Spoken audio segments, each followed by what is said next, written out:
All right, Guy. Hello again. Hello again. We spoke, I think, nearly actually almost a year ago. Oh my God, is it Uh, that long ago? yeah, yeah.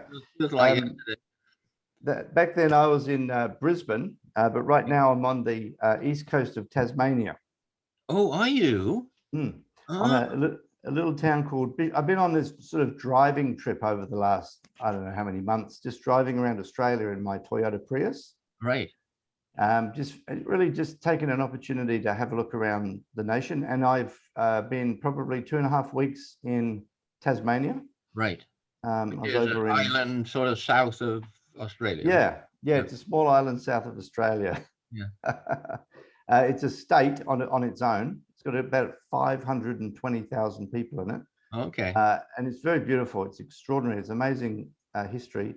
I was over in Western Tasmania a few weeks ago in a town called Strahn, which came to my attention about the time that you and I were speaking, because they had a mass whale stranding there. They had nearly Oh, 500 pilot whales wash up on the whoa. beaches, Wow. um, of which about 380 perished. And at the time, I was trying to get to Tasmania to go over there as part of this initiative called Vita, because in my view, Western people don't do death very well.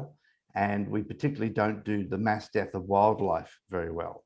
Right. There's nothing really in our culture that allows us, gives us a language or a way of communicating something as significant as this stranding, because it really struck this town hard.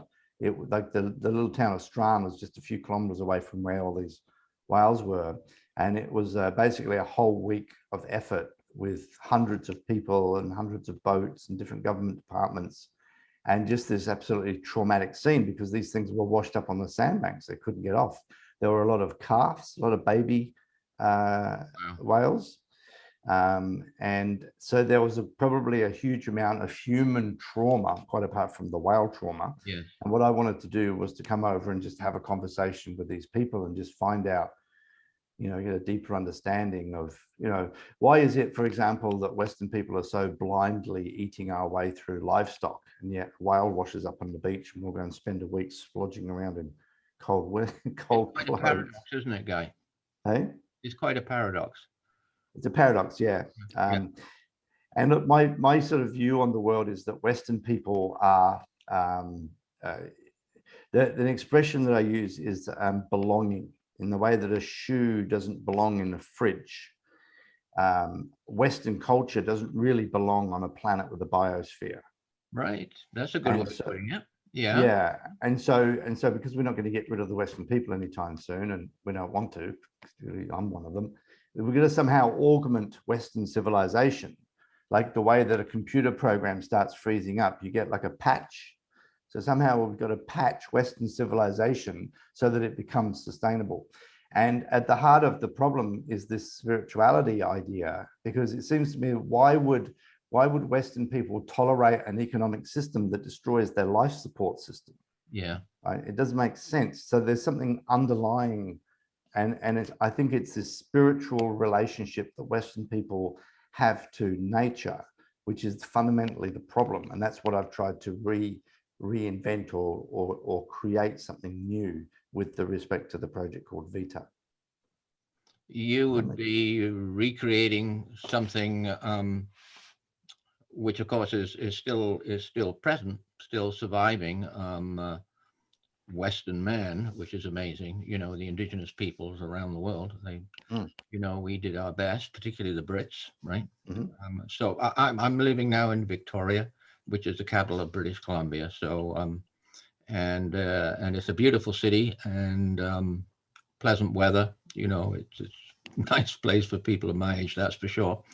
And but I have over the years had the opportunity to get to know and change my completely turn around my views on indigenous peoples Mhm, that are called First Nations here in mhm, Canada.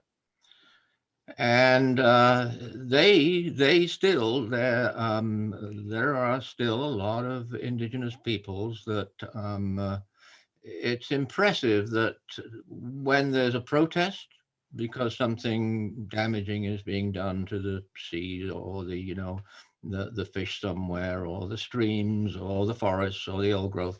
The indigenous people are always out on the streets first. They're Mm. always, they still have this very deep connection to who they call Mother Earth. Yeah. And over the time that I have been doing my best to learn about the indigenous, but also, of course, to spend a lot of time learning about the state of the planet, I've sort of come to the conclusion that, the old saying, there are two kinds of people in the world. So there are two kinds of people in the world. There are those who know that Earth is their mother, Mhm. and there are those who don't. Yes. And those that don't are they're dumb bastards, is what they are, because they don't have mother. They don't have real mother. dumb, dumb bastard's gonna Yeah, write that yeah. down. So I think that is actually, I think that's a big reason why we, you know, Western Yeah. people, global North, or I, I, I call them the Euro-American culture, because that goes way back to Yeah. what the Spanish did to the indigenous in Yeah. South Yeah. America, Yeah. etc. And you and I, we've studied all that. We've done a lot of Mm. studying back in history and anthropology, and you feel you certainly need to do it to explain our madness, right? Yes. I mean, Yeah. we obviously we're clearly insane, right? Mm. Mm. Uh, uh, Well, just I mean, the analogy that I use is, uh, if you put Western people on an orbiting space station powered by a fusion reactor, they'd find their way into the engine room and destroy it. I mean, I mean that's simply the analogy of Western that's an people. analogy that our folk could understand. Yeah. Yeah, we destroy our life support systems, and then so anyway, so fundamentally, if there's a way of tapping into people's, if we can find a way to foster a spiritual awakening in people with respect to to nature, then everything flows up from there. That's broadly my theory. I That agree. changes the way that they view the economic system, that changes the way that they view the political system, changes the way that they view their own personal consumption, changes the way that they view the purpose of meaning of their life. Mhm. I'm writing a book at the moment, which has been like 5 years in the making. Well, it's been 5 years in the thinking, and I just finally found a way to tell the story really quickly. It's going to be a short, small pocket book, which is basically just summarizes the whole of Vita. And rather than like writing 2,000 words per chapter, it's going to be like 100 words, 200 words per chapter. Wow. So you can pick up this book, you can read it in 25 minutes and then go, ah, I get it. And a part of that is to sort of address the idea of these, like the big questions of life. Okay, so for most Western people, if you ask them where did the humans come from, then a lot of people are going to tend towards the spiritual philosophy of the Christians, which is to say that we were planted on the earth, as stewards of the garden, sort of thing. And where do we go to when we die? Oh, well, if we're good, then we go to heaven in eternity. And my observation of that dominant spiritual philosophy amongst Western people is it's not really helpful for inculcating care for the earth, for the life support system, because it sees you as being here on this planet just for a tiny, tiny fraction of your whole existence. So anyway, so that's what I'm working on at the moment. Now, another thing that I'm working on, and this is something you might be able to advise on, is I have put an application in to the Convention for Biological Diversity, Oh yeah, which is having its COP meeting in Kunming, China in October. that's right. It's their COP 15, and my understanding is it's the equivalent of the Paris Accord for the climate COPs. Yeah, yeah, that's right. So it's a really big gathering of people at this UN event. Now, you've been involved in the COPs, I understand, the climate COPs. I went to the last COP, and which ended up being in Madrid, the Right. 25th Conference of the Parties to the 1992 United Nations Framework Convention on Climate Change.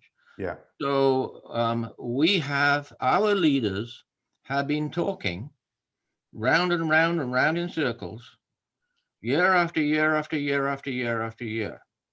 And I actually went to the COP because I'd always considered that these were circuses, and you got 30,000 people, flying, to these 30,000. events, which seems to be a contradiction in terms that you're Mm. flying to an event to supposedly do something about the climate, but what you end up doing at every COP is to put out a PR statement at the end, and you do nothing, right? Even Paris was nothing, with the single exception that I think most of us were pleasantly surprised that 1.5 degrees C Right. survived, right? Yeah, And as a potential moved- target. we moved very late in the day from 2 degrees C to 1.5 degrees C. Yeah. And that took many, many, many years of the most vulnerable people, billion or more people, and also the least developed nations, who said over and over and over at all these COPs, we simply cannot survive 2 degrees C. We will disappear. We will be wiped out. So it took all of these years for them to get themselves heard. I remember at one COP, that would have been about 6 years ago, the African delegation, they threatened to walk out, which is quite something at a high level conference like that. And they said, we can't keep on talking like this. What you people are promoting is a global suicide formula, an Yeah. agreement for global suicide. Yeah.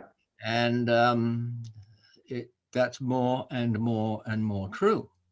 Yeah. So we are on track. One of the things that I do, as you know, is I monitor on a regular basis all the climate change indicators, right? All the greenhouse gases, and I do the forestation as well, and ocean acidification. It goes, there's about 15 of the indicators, right? What's the name? What's the name of that? The web address of that website? That website is called State of Our Climate. Yeah. Okay. .com. Yeah. Yeah. And that's basically now pretty well the only thing that now I'm presenting at conferences. I used to do a lot of presenting on climate change and health and Yeah. food security, but pretty well that's what I'm doing now. The biosphere is definitely on a fast track to collapse. Yeah. All of these indicators are accelerating. They're going up like this. Yeah. In actual fact, what that means is that the planet's going down like that. Yeah. Yeah. Yeah. Taking down our culture, our economy, our civilization, what you described correctly as our Western mode of thought, and our civilization is taking everything down. Everything. Yeah. And you're right. The amazing thing is we have no insight into this. Yeah. Blind. So, that really is the definition of insanity. Of course, we're not. I mean, it's either insanity or it's the greatest evil that we've ever perpetrated as human beings. Yeah. I mean, it makes a definition of evil as being something that is contrary to the well-being of people in the life support system. It's evil. It's evil. It's evil. Tell me, is there a chance of us actually now that Joe Biden is in the US presidency, he's making pretty big strides. Do you think that there's enough coming out of America? Will they be able to do anything significant, do you think, globally? No. I mean, it's great that Biden's in and he's got good people behind him. And he's certainly doing some he's doing some effective measures, no question, for climate disruption and ocean disruption. But we're never going to have enough until we have insight on what we're doing. And we realize that, as the IPCC actually said in their 1.5C report in 2018, until we change everything, right? So sort of by definition, no matter how good a politician or leader you are, you're really supporting the system, of course. Yeah. Okay. So Yeah. without transforming the system, Yeah. the best of people Yeah. are not going to be able to stop this juggernaut. Yeah. They're not going to be able to stop the accelerating destruction of our planet. Yeah. Yeah. And for that to happen, you and I share a lot, because some years ago, when I started to realize, oh my God, this is what we're doing. We are in a process of ending life on Earth. That's what we're Yeah. doing. So I Yeah. thought to myself, well, perhaps we probably need to have a religious renaissance, a spiritual renaissance, Mm. Mm. in which, we change, right? Change Yeah. attitudes Yeah. towards our Yeah. world. And this is very much what you're talking about with Vita. Absolutely. Yeah. So I'm doing a Master of Business at the moment. And a few months ago, I got one of my classes. I actually applied this. I did a research project through the master's course focused on Vita. And Oh, I forwarded this idea called the Vita hypothesis. And the Vita hypothesis is that if you can bring people into a structured program that combines environmental education with spiritual enlightenment, that you can foster radical pro-environmental behavioral change. I like that. And I like that a lot. yeah, so one of the researchers that I read is a guy called Scott Atran. And Scott Atran is a sociologist who was engaged to try and get his head around these wars that were taking place in the Middle East and these internecine and intense conflicts. And he sent his team, him and his team went to the front lines of Iraq, where the Kurds and the ISIS were bashing away at each other. Yeah. And he did frontline interviews, asking their names and the bullets flying overhead, trying to understand what was driving these people to take such incredible risks and do such incredible things. And with respect to the Kurds, he found that what was driving them was the spiritual belief in this thing called Kurdeity. And Kurdeity is this idea that the Kurdish language and culture should be practiced in the hills in northern Iraq. That's what they were fighting for. And what Atran found was, if you actually look, for example, on the other side of that equation with ISIS, is that you could take these kids, these 20-year-old kids from around the Middle East, these dumb kids that just don't care about anything apart from football, and recruiting them online in the space of 3 months, have them giving up their lives, strapped in explosives, dying for the caliphate, because you appealed to sacred values and spirituality. And so it's been really clear to me for a long time that you get more bang for your buck out of appealing to spirituality than you do appealing to rationality. And bang for the buck is exactly what you get if you're in ISIS, of course, because they literally explode themselves. So I'm not planning on trying to create ISIS in the green form, but what I'm saying is that I'm absolutely clear that we're going to get a lot more pro-environmental change if we can develop these programs that appeal to spirituality in conjunction with environmental education, because the analogy is like the spirituality is the wind in the sails and the environmental education is the hand on the tiller. Yeah. So that, these are things that I've started to map out, but right now I'm heavily constrained by resources. I've got I don't have the resources to basically just pay a team to go and put something together, and then the marketing budgets and so forth. We can all only do the best we can, Guy, right? Yeah, and so this is one of the questions I had for you about the CBD or the COP was, if I can get myself to the COP, if I can get invited, I mean, I've applied to be an observer, to go over with Vita as an observer. Oh, good for you. Yeah, and if I can get there, then I'll actually use that venue as the place to officially launch Vita. So I guess the question I had for you, having been involved in one, albeit the climate one, is what could one reasonably expect to do? Is it a good place to be to try and kick off something like this? Yeah. No, it is. I mean, in that sense, all of these people coming together is the perfect place, Yeah. actually, for you to do that. I'm really interested and impressed that you've linked the biodiversity emergency with the Earth emergency, right? So Sure, of course. Yeah. Yeah. It's a climate system emergency, actually, scientifically, and therefore it's an Earth emergency. So naturally, the biodiversity and the climate emergency are very much Yeah. together. Yeah. Yeah. I've written a paper on that. There's a terrible negative synergy. The more we lose biodiversity, the more our climate gets disrupted, and the more our climate gets Yeah. disrupted, of Yeah. course, Yeah. Yeah. Yeah. biodiversity. So that's another reinforcement of our absolute insanity Mm. of continuing on with war-based, right? Yeah. We are conquerors. Mm. Western man, we have a pretty bad, but used to be impressive as a boy growing up in England in the last days of the British Empire. I thought that empire was pretty good. Well, but we know now that empire is a horrible thing. Yeah. It's Yeah. exploitive, it's oppressive, and Yeah. Yeah. Yeah. it oppresses nature and always has done, actually, as well Yeah. as people and other peoples. So yeah, that no, guy, that's a good idea, particularly as the very best and the only presentations that didn't get a bit tedious, let's say, at the COP that I went to were the ones from the indigenous peoples. Right. Okay. They were great. Yeah. Yeah. I mean, they were saying things that were pertinent, that made sense, that they had some passion with it, and that they just stood out. So Yeah. it's a great Yeah. opportunity to meet those people in one place. So yeah. Yes. Yeah. Yeah. So on Vita, have you come across one of the best books I've ever read? Um, for my understanding, at least, was a book by Professor Carolyn Merchant.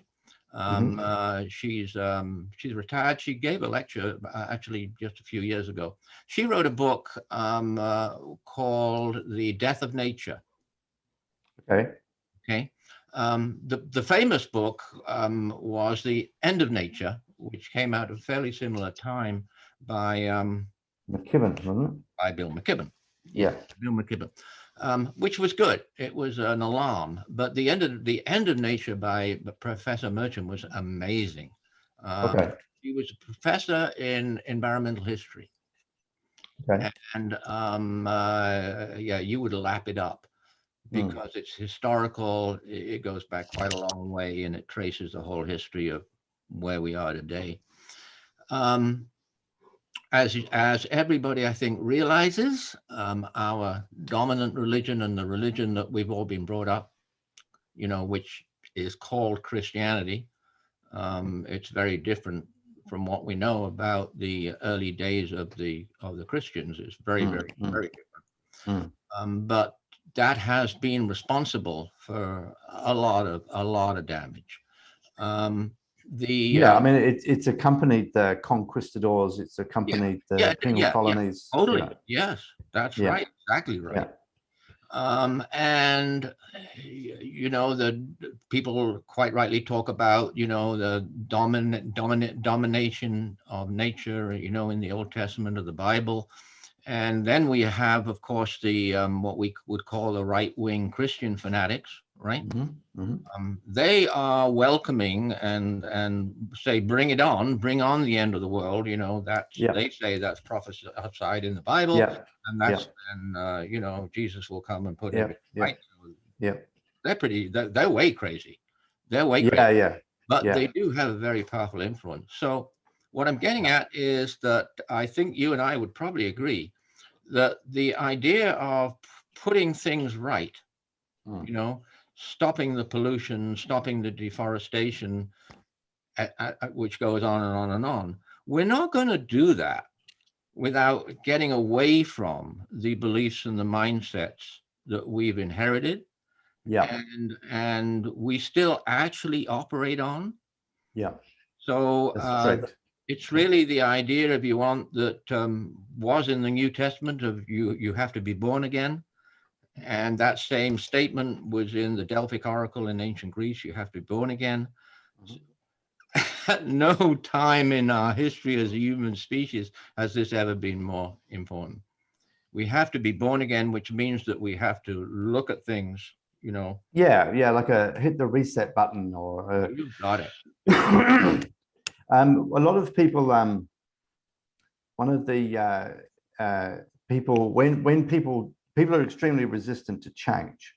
But one of the times when people do change very readily is through intense traumatic experiences, for example, like near-death experience. Yes. Or witnessing, traumatic, post-traumatic stress things. I did a program a few years ago, which I speak very highly of, called the Landmark Forum. And that's a 3-day, pretty intensive personal development program. Okay. And by the time you've gone through that pressure cooker, which is really good, you come out of it and you get like the day off and you're like, whoa, you sort of pop out the other side. So the terminology of born again, I keep away from. When talking about Vita, I very deliberately keep away from using language that's associated with Christian theology. Yeah, so I won't use that term. Because the fundamentalists talk about you've got to be born again. Yeah, and I've actually did that when I was 17. I tied up with this group of crazies in this town I was living in, born again Christians, for about 10 months. I was running around with them, and that's partly what sort of gave me an interest in this sort of spiritual space. And incidentally, I've just been touring around Tasmania, which is a British penal colony, part of the system. And I was in Port Arthur, and in one of the more recent, they had a penal colony at Port Arthur for about 30 years.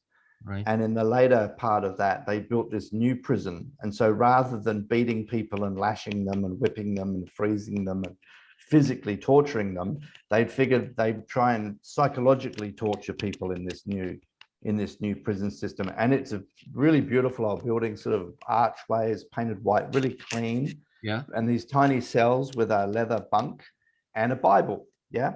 And so the punishment, was totally based around forcing people to adopt Christian theology. Right. They had a chapel there.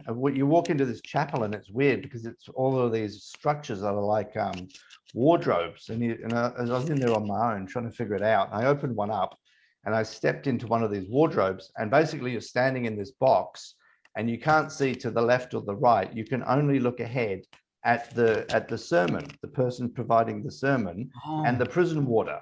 So for the whole time that you're inside this prison system, you're not allowed to look at the other prisoners, and you're not allowed to speak out loud. When you refer to yourself, you refer to yourself by your number. When you go out into the yard for your 1-hour exercise, you basically got this cap that comes down over your face where you can't actually see anybody. And so your only experience in this prison is solitude and the frickin' Bible. Right. And this is this is a Christian empire. Yes. Right. And Spanish, Portuguese, British, all did it, right? And horribly, the history is horrible, absolutely horrible. It's awful. Yeah. Horrible oppression, exploitation, torture for conversion. Okay. Yeah. So, and I thank you for pointing out. It's very difficult. It's very important to be clear. What we need is we need a renaissance. We need to get spiritualized again, right? Because if we don't transform, then we keep on, right, operating, right, and fueling the machine. We've created this massive, horrible monster. Yeah. All it knows how to do is to consume. Yep. And we're sort of, somebody made quite a name for himself some years ago, being the first person to publish a book explaining that in actual fact, the new religion, the modern religion, was a religion of money. Mm-hmm. And he wrote a whole book on this. And the one thing that I remember from it. Was it Rob Uri? Was that him? Yeah, I think that's right. Yeah. Zen economics. Yeah, you go to any city, right, and look for the biggest buildings, and then look for the big Christian church buildings, Yeah. and it's quite dramatic. The big buildings, of course, are all owned by the banks, right? Yeah. Yeah. Everywhere you go, it's all the same. Yeah. And you can see that they've replaced what used to be, right, the tallest buildings, which Yeah, were the sure. cathedrals, which are now tiny in comparison with the big banking buildings. Yeah, yeah, And yeah, I thought, yeah, yeah, that's pretty brilliant because it's right on, right? yeah, yeah, So here we are, back to some New Testament wisdom. The root of evil is money, right? No, the love of evil. Not love. The love of right. money is the root of evil. The love of Yeah, money, sure, sure, sure. Yeah. and that's very true. And Here- that's here's, just gotten more and more and more true as time goes on. yeah, no, here's an interesting parallel with what you were just saying before about because that's the only thing our culture knows how to do is to consume and blindly consuming, irrespective of the fact that the life support system is coming down. With respect to bluefin tuna, let's use that as a case in point. The bluefin tuna, Yes. as the bluefin tuna become more scarce because of overfishing, they individually become each more valuable. Yes. And so what you've got is this economic system that rewards scarcity by having an increased price, which ensures that there's always money around for people to refit their boat and drive out further and use better technology in order to keep catching the last of the fish. Yeah. And this is that's an economics, and so hypothetically, if you were to be able to insert into people's minds that there comes a point that when something is endangered, it becomes sacred, and that you don't plunder the sacred, and there's a pathway to try and circumvent that economic system, which is basically this downward spiral to extinction of a spiral to extinction of a highly prized animal that has fed people in beautiful meals for thousands of years. Yeah. I mean, it's not just the extinction of the animal, it's the extinction of the utility of the animal for humans. Denying bluefin tuna steaks for future generations. If there's one thing which is a definite fatal flaw about capitalism, it's what you described there. That as the resource is exploited and gets rarer and rarer, it gets more and more economically valuable. Yeah. Right. Yeah. And that inevitably then leads, because it's an economy. I call it an economy, fundamentally an economy of evil. I really do nowadays. It is this thing which we call the economy, which is destroying all life on the planet.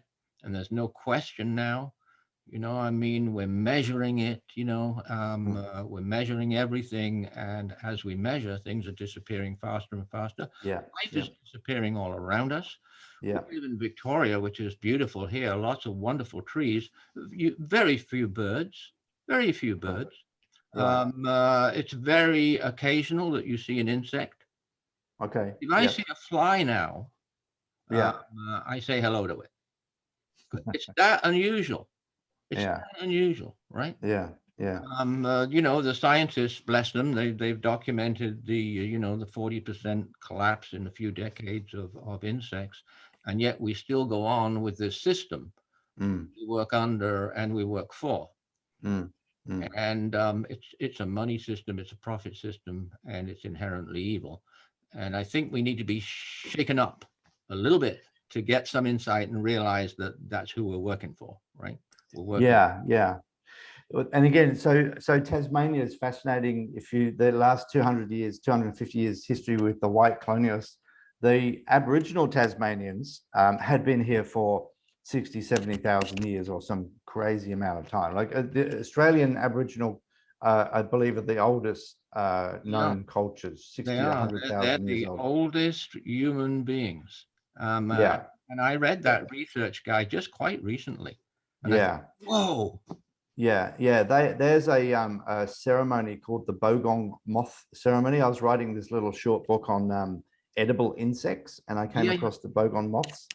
And apparently, this ceremony, basically, many Aboriginal groups would come together in the mountains around what is now Canberra, and they would collect these big moths, and they would have these big feasting sessions. They eat these insects. And apparently that ceremony had been conducted continuously over 40,000 years. Wow.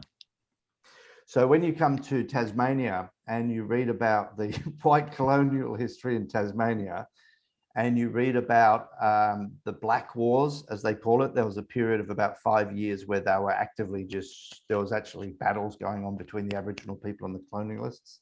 Okay. They created this thing called the Black Line, which is where they marched all their soldiers through the forest, and every time they found Aboriginal people, they shoveled them off into different colonies. Right. They had this thing called the Dog Line, which was this line of 18 wild or angry, hungry dogs pinned along this little 30-meter wide isthmus that connected Port Arthur on the Tasman Peninsula to the rest of the coast, so that if any of the convicts escaped, they're going to get eaten by dogs. Oh, wow. And on Sarah Island, which is in Macquarie Harbour, they calculated that they'd shot and eaten 500,000 swans. And if you drive down from Launceston to Hobart, which is about a 3-hour drive down the middle of Tasmania from the top to the bottom almost, you just see this this landscape that used to be forested is now just like stripped bare, right? So I'm telling this story because when you look at this white colonial history of Tasmania, you think, you know, these people are the devils. You know, they've raped and pillaged not only the nature, but also their own people. The brutality dished out to the blacks, the indigenous people, and to the convicts. And so then when you've got that culture, you then go, well, what is going on when 200 people stand for a week in cold water to rescue the whales? Okay, so there's something innate in all of us. Yeah. Okay, yeah. There's something innate, and if we can just find out how to describe that and then amplify that, then maybe that will break us through, and we'll have that aha moment, that reborn moment. I call that ecophany, an ecological epiphany. Oh, I like that. Ecophany. Yeah. And so part of the mission of Vita is to foster mass ecophany. So somehow find a way to get millions of people to go, I get it, and then start acting accordingly. Well, I totally agree with you, Guy, that if we look, we can find lots of examples of people who have made this sudden transformation. Yeah. My wife, partner, and great supporter, Julie, she's always been a sort of nature girl, nature lady, but she tells a story that when she was studying at a college, one morning she got up, she opened the window, and she saw this scene with a deer and other things, and suddenly, wow, everything changed for her. Right. And she can remember that, and she can remember that. I'll tell you a little personal story, which doesn't speak very highly of me, but which underlines it. When we were living on our little island about, at least 8 years ago now, we're walking down to look at some boats in a cute little marina, right? So I think we probably had a sandwich or something there, and then we walked back to where we were living. And Julie suddenly says to me, "Have you noticed, Peter, all the seagulls have disappeared?" Guy, in that instant, I knew she was right. And in the same instant, I knew, oh my God, I hadn't noticed it. Right. You know, and I think I'm an environmentalist, right? You know, yeah. Just amazing.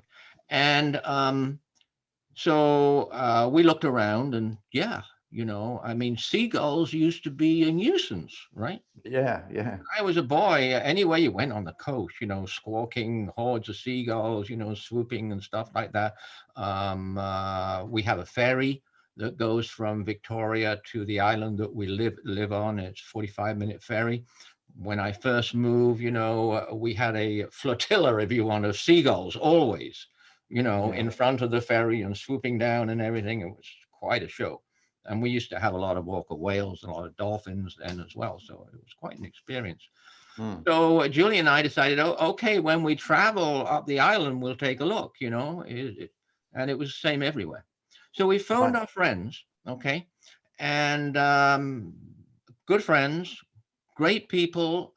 Some of them were real naturalists, you know, and they said, no, no, no, no, you can't be right. No, that they've gone off, you know, for breeding or something like that, you know. And so we said, no, no. So we just carried on looking, and we just carried on not seeing anything. And about 6 months afterwards, I had a phone call from one of the friends who was a naturalist, and he said, Peter, I checked. We've just had the ornithological count on the west coast. He said your seagulls have dropped 75%, gone. Wow. Yeah. So I think this is very pertinent, because why is it that myself, with my heritage and my upbringing, okay, Yeah. my Yeah. worldview, why is it that even then I couldn't see it? I couldn't see that the birds had disappeared. So we have a big problem. One of our heroes is Thomas Berry, Yep. and who got pretty popular and a good following in the United States. A historian originally, and a monk, a Dominican monk, but very much an academic with his history, and that was involved very much in religion. And he was a very interesting man, great man, had a really good influence. And he said that the Western civilization, we are to nature, we are. What's the name for it when people can't sense things right? And the autism. We're autistic to nature, he said, Oh, yeah. Okay. Yeah. which I thought was a very nice way of putting it, right? Yes. Interesting. So, and and then we got creation care out of that, which is, I mean, the Christian church has come a long way, right? Yeah. In a Sure. Sure. lifetime, Sure. all of Yeah. the organized churches have acknowledged that Earth is sacred. Yeah. Sure. You Sure. joined the indigenous people there, okay, Yeah. Yeah. Yeah. but they still don't know it. Yeah. Yeah. Yeah. Traditional indigenous people really know it, okay, Yes. and we still don't. Yeah. And so it's been, 50 years of that progression, and we have no time left at all. So this has to happen. Well, that's right. And my view, in fact, the actual origins of what is now Vita went back to August 2016, and it went back a year before, really, because the Pope Francis put out this document, the encyclical called Laudato Si, which outlined this idea that Earth was sacred and so forth.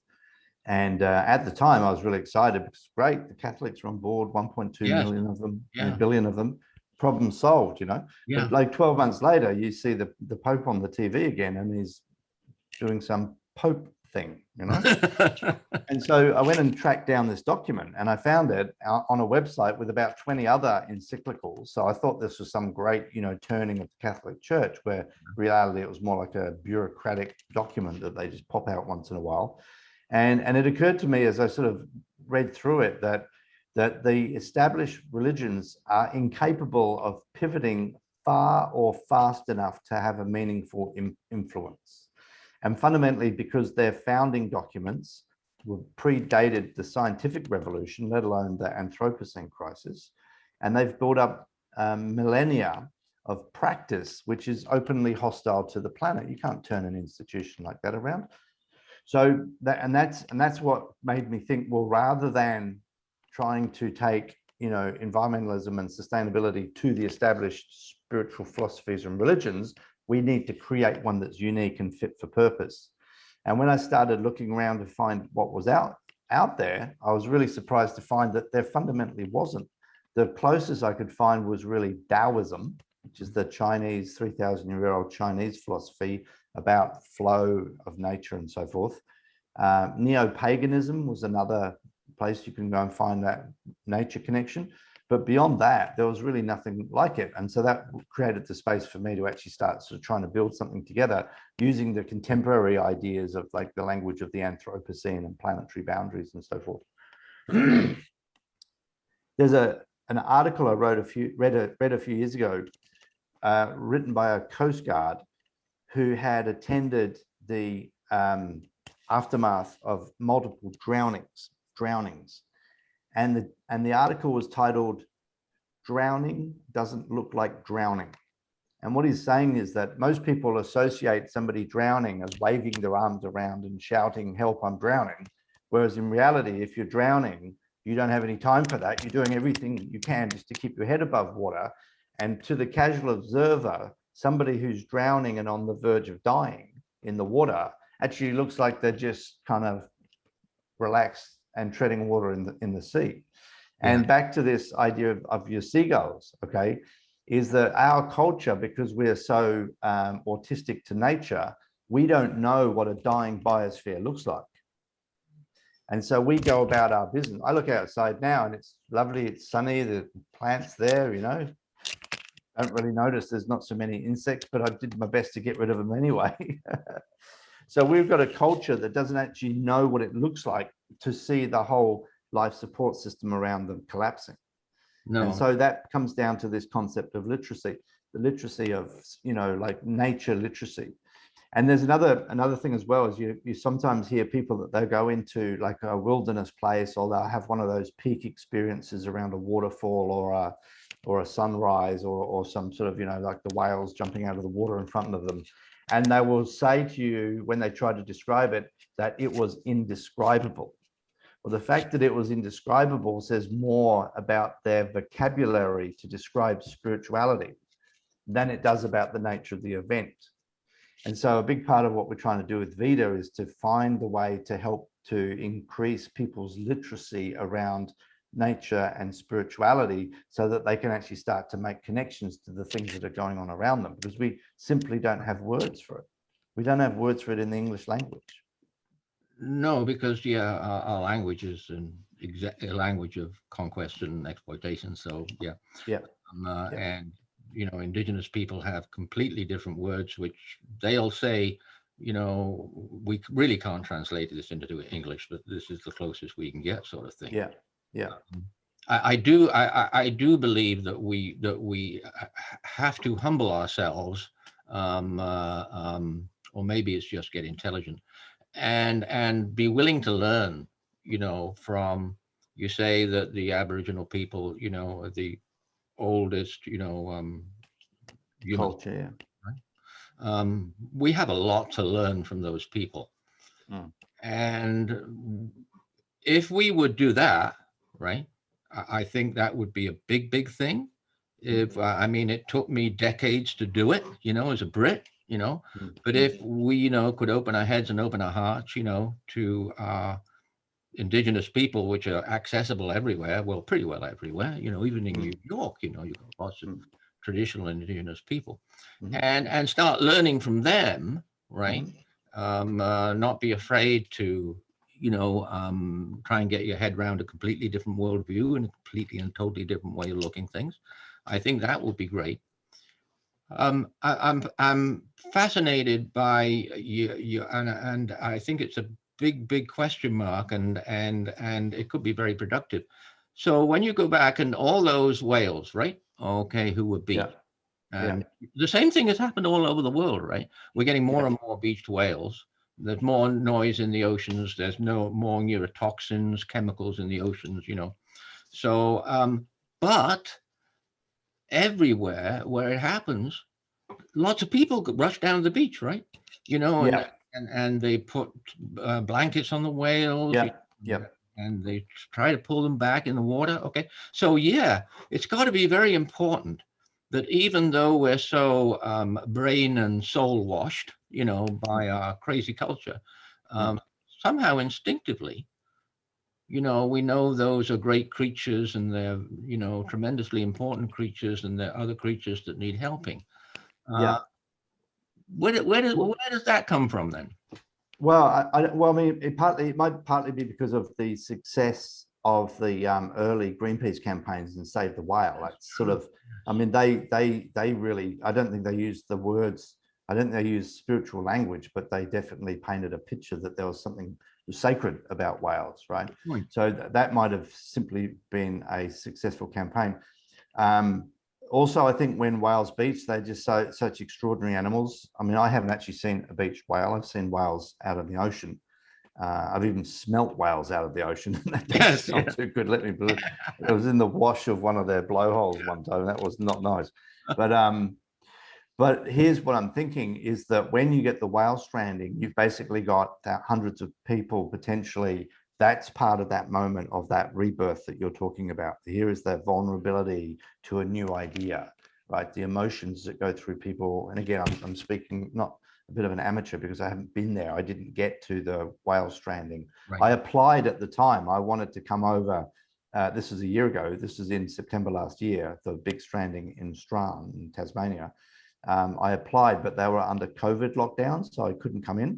So we wrote an official letter using the letterhead because Vita is actually a registered charity, and it's actually a charity registered under charity subtype advancing religion. So technically, Vita is a registered religious institution. It has the same legal status as Christianity. But what we found as we started talking about it in the early days was that when you use the word religion, people pull away. Yes. But when you use the word spirituality, they come forward. So we promote the spiritual.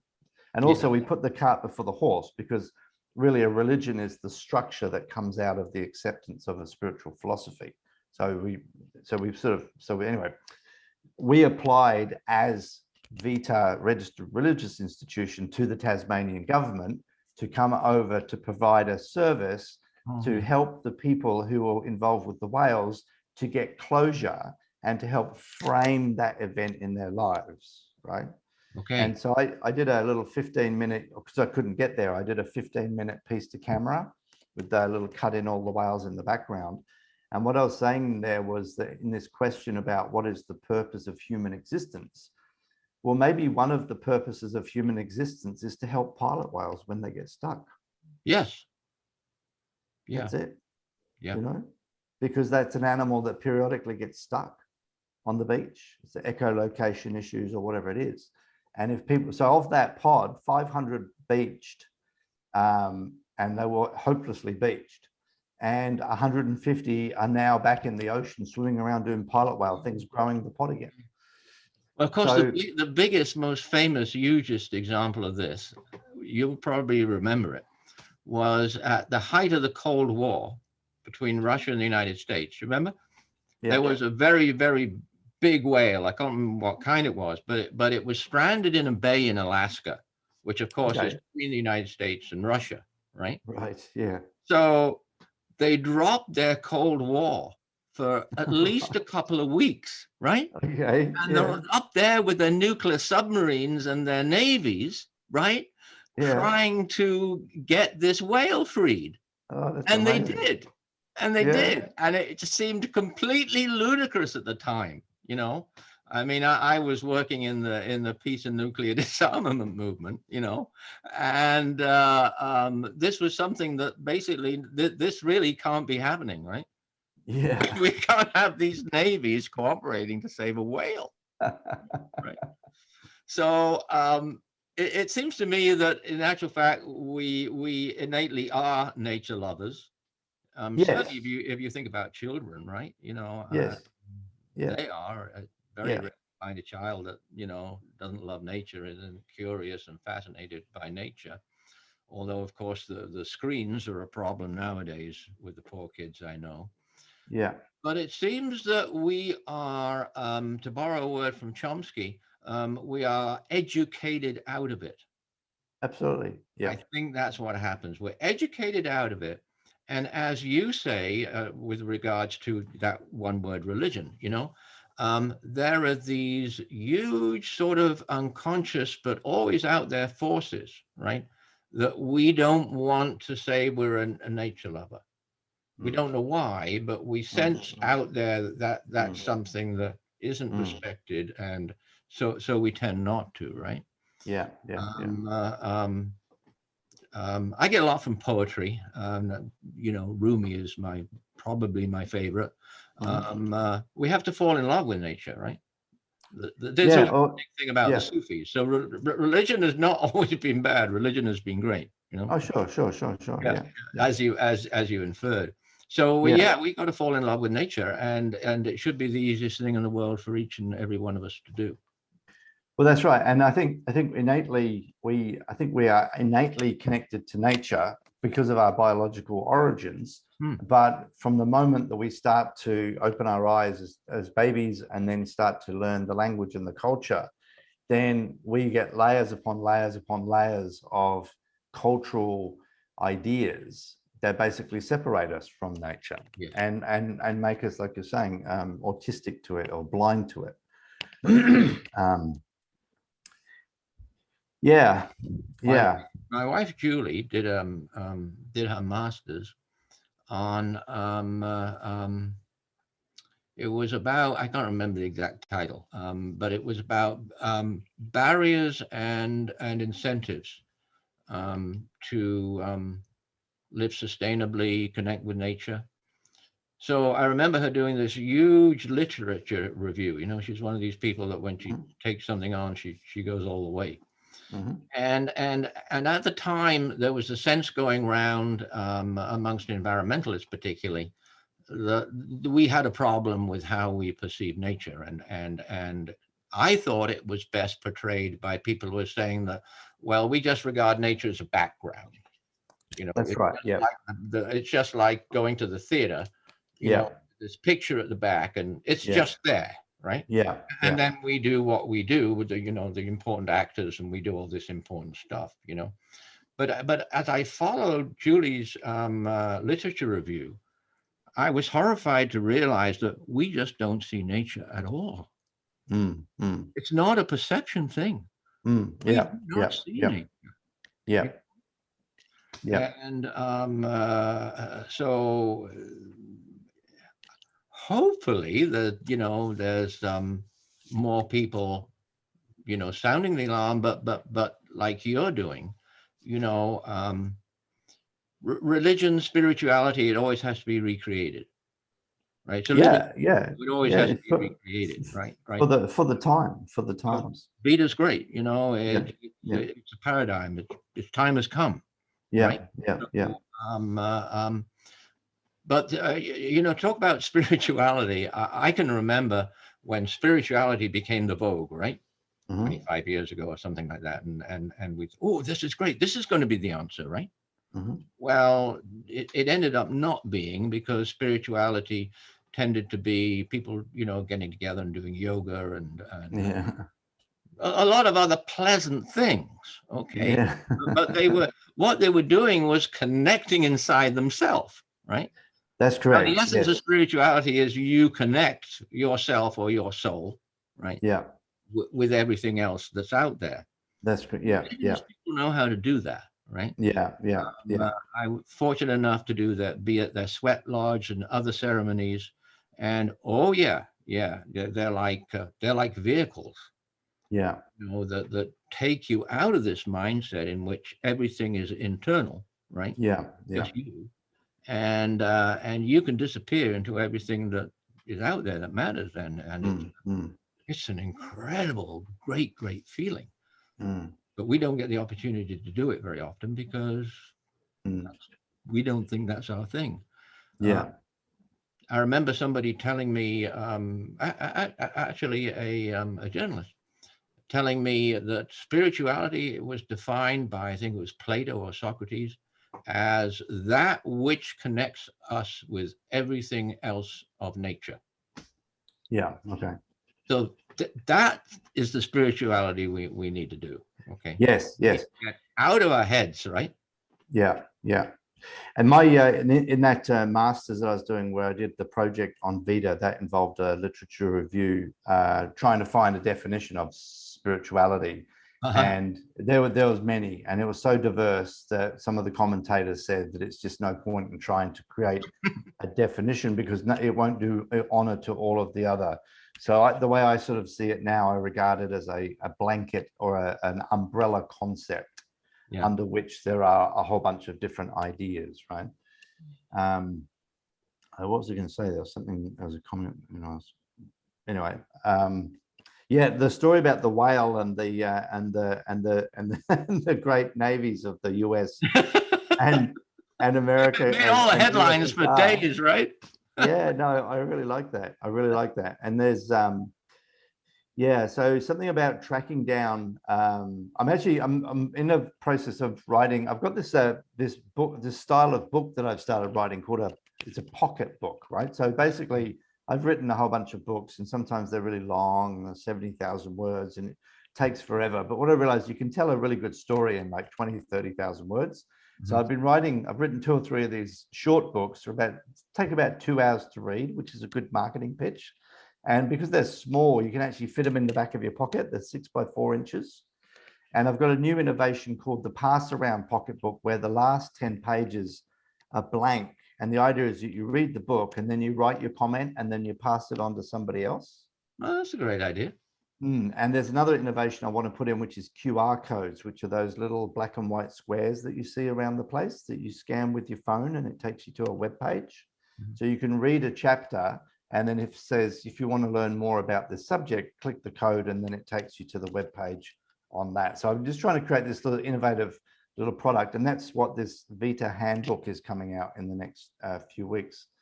But anyway, I'm writing one at the moment. Another one I'm writing is called Stranded, which is a play on word on this town in Tasmania where the whales got beached, Okay. where the whales got stranded, and the town's called Strand, so it's called Stranded.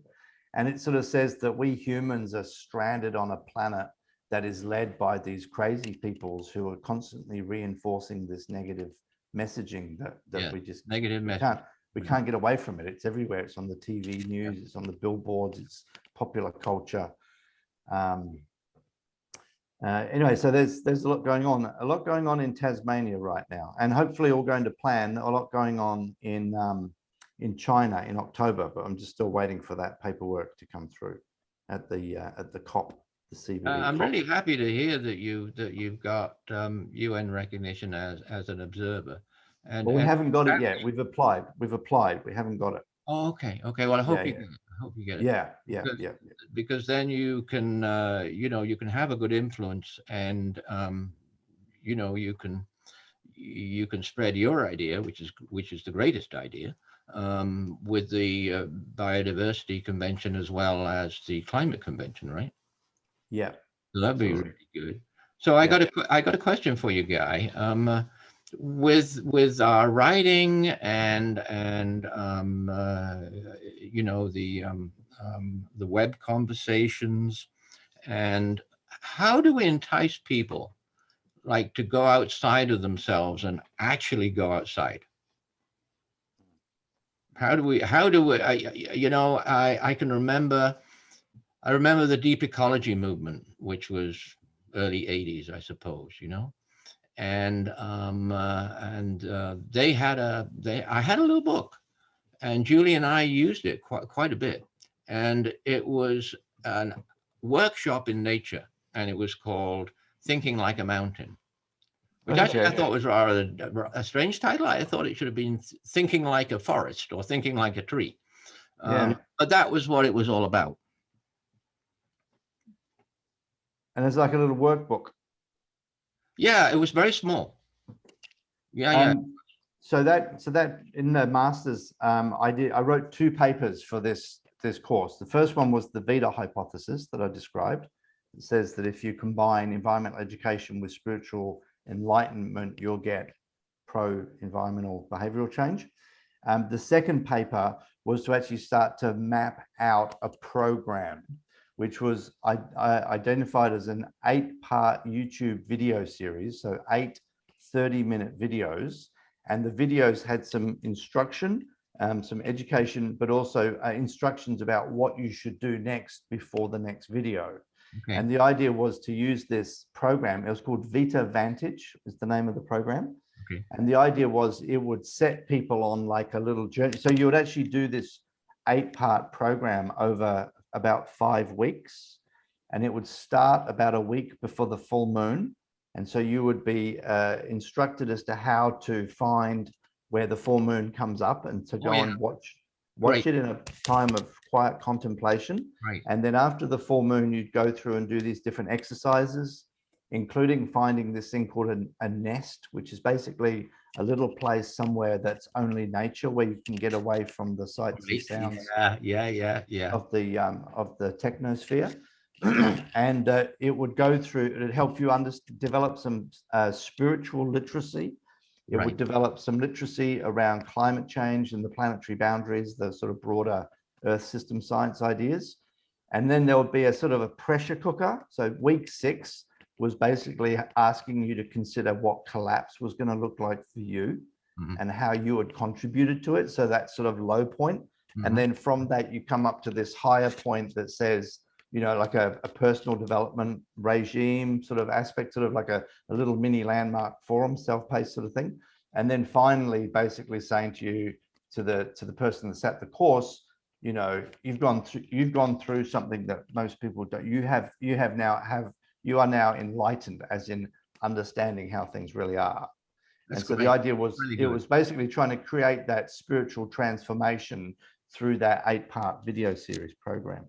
Well, you certainly answered my question, Guy.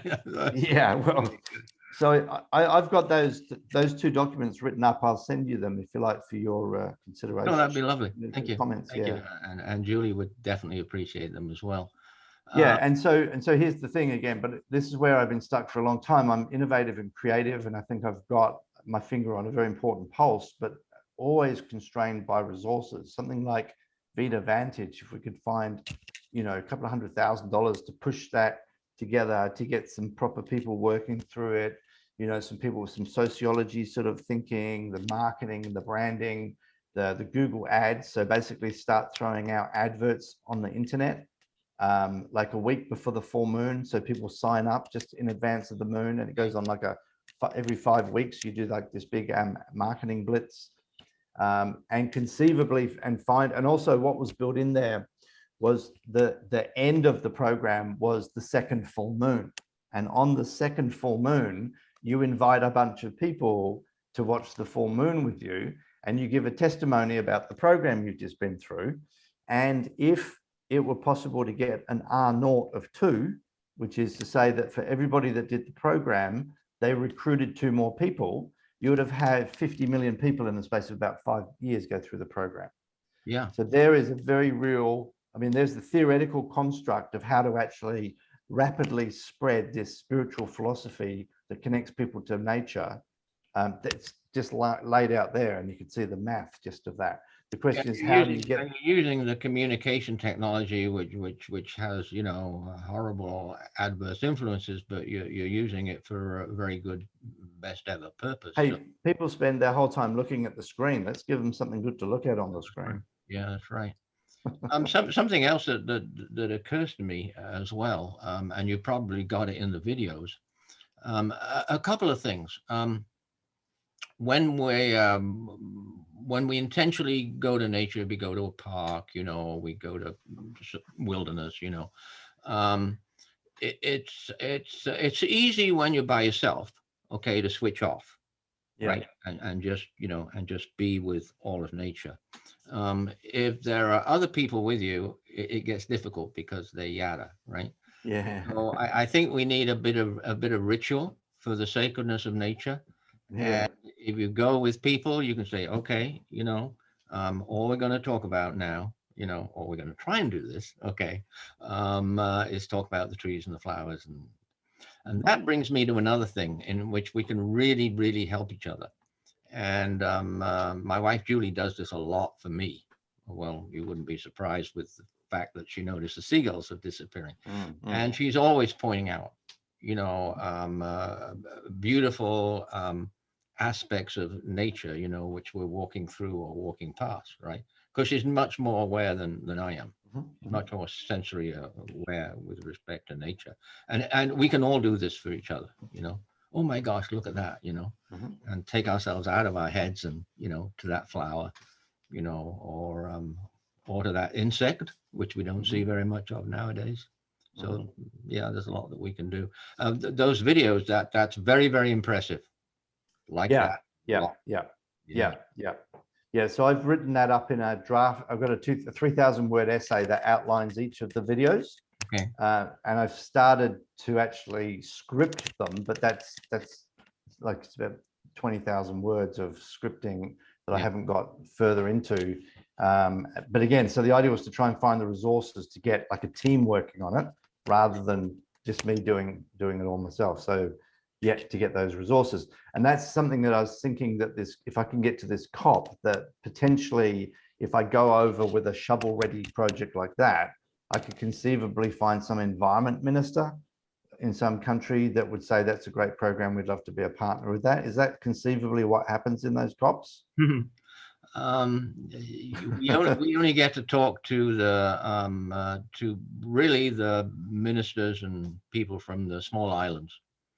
Oh, okay. The rest we really don't get to. Right.